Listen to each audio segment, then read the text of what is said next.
If by articulating our plans we nullify our future, is there any sense in planning one's life, or should one live today and go with the flow?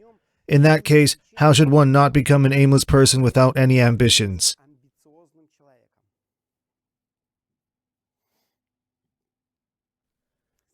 Look,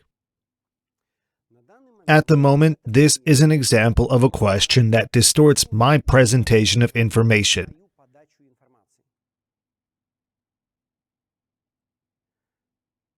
It is like the saying goes, if everything is from God and everything is for good, if not even a hair may fall from a person's head without God knowing, then why should I strain myself if I can lie down and keep lying, since God rules everything anyway? But there is just one little nuance to this information. Everything is formed in relation to the inner state of a person, and to what extent that inner state of a person is ready for particular events, they will take place, and it will never be any other way. If your inner state is like that, but you want to change the external situation and create a different one, even if you change something on the surface, but did not add any energy for transformation, then you will just have compensation. Literally, when you say something, you nullify that. That is why you may say something only out of the fullness of your heart, as it is written in the Bible. When you say, I love you, you nullify the love you have. But when you speak out of the fullness of your heart, then you transfer to another level of love, nullifying the previous one. A different feeling comes in its place. That is why you are constantly transforming, and your attitude to another person is always new. That is why everything is constructed like this. When we speak about something that already exists, we nullify it. When we speak about other things that do not exist and are virtually impossible to do, we strengthen them. Then, the thing that goes away, that we have nullified, is substituted with other things, which we have given to ourselves. And it comes here if we don't get proud or excited about what we will probably have. If you want to nullify something, start speaking about what you are going to do now. If you talk about it in an affirmative form to weak people, they will nullify it, and as a result, it will not happen. If you tell about it to strong, creative people, then it will certainly happen and will be amplified several times. It means when you tell a weak person that your car is better than that person's, then either that person has a bicycle or even no bicycle, and he goes on foot or by metro. And if you have to tell a weak person about your car, you tell them, a Mercedes is shit. It burns tons of gas. I should have bought a Rolls Royce, but now I have to ride this shit. So that this person listens to you, leaves, and shoots himself. Or, I can't stand my 3,000 square foot apartment. It's just impossible to live here. It's not comfortable and it's too small. I can hardly live there. There's no room for a governess. I had to rent a neighboring apartment for her. Thus, when you speak to weak people who have a difficult, bad, and poor life, you complain that your life is bad, that you have just one house in a luxurious neighborhood, only 5 cars, and still have no plane. Why all this? Because it saves you. Because that person can only perceive you through negation. When you speak like that, you amplify what you already have. If suddenly, he comes and says, oh, your apartment is great, you say, I suffer living cooped up here. Or, if they accidentally saw your car and asked how it was, you say, well, the wheel plates are lousy, need to change them, and the tires are shit, should have bought Michelin, and there are just these and those options. That is, you start talking about what you would like to have, and it will all come true. When you speak with rich people, successful people who are better, more successful, more actualized than you, it should be like this. You tell them about your strengths, what you have achieved.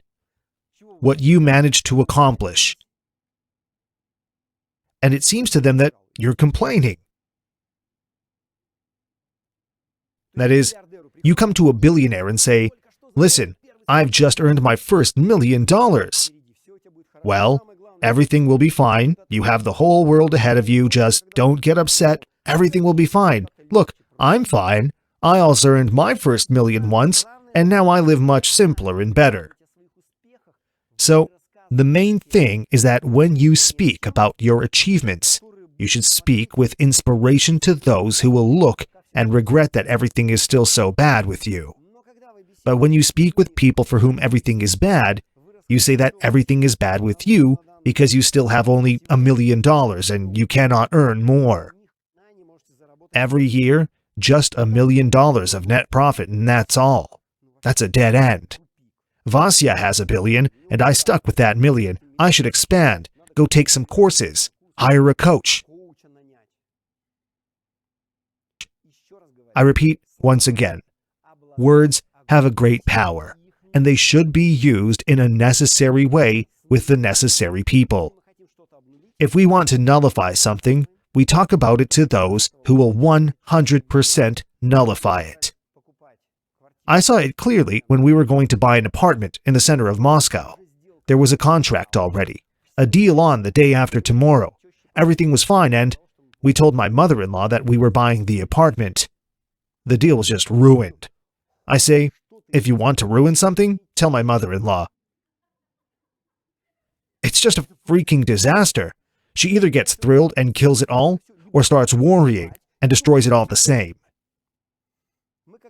When Nicole and I got pregnant with Robert, I realized that the baby's survival was at stake there. Now, she will either get thrilled to have a grandchild, or will start worrying about the pregnancy. But when she thinks about something, it all gets ruined. And we made a hard decision not to tell her about the pregnancy. She learned about her grandson 2 weeks after he was born. And it was not us, but Nicole's brother who called her. He could say it already as everything was fine. Otherwise, it could be like a baby is born and she just kills him by getting excited or worried, you know? After 2 weeks, when we realized that everything was fine, everything was perfect, the baby was safe and sound, he was getting better and growing, we told the brother to tell her. Do you know what her phrase was? "Thank you, daughter, for giving birth to my grandson." Kiss my grits. We gave birth to the baby for ourselves, not for you. That is, like, now I will start sticking to him completely and quickly take all of his vitality. All these grandmothers who, with trembling hands, want their grandsons to be left for them forever. They realize that they will live a couple of years longer next to those children. So, I would like to tell you that it is very important that there are strong people next to you, those who think creatively and positively. And do you know who never envies? The one who never envies is the one with no potential, and thus he or she can't fulfill it. Thus, they never envy anyone. And one more thing also. It's the people who fully realize their potential. Those who have potential, but they screwed it up. When they see that others have fulfilled their potential, they envy, as they say, with friendly envy. No way, Jose. Any envy is unfriendly. And the cause of it is that you do not do what you could have done. And your envy is the result of not implementing the programs prescribed for you, thus becoming a person who cannot have something. That is why, if you envy some people who have something, you should know that you used to have the potential of having the same, but you did not use it.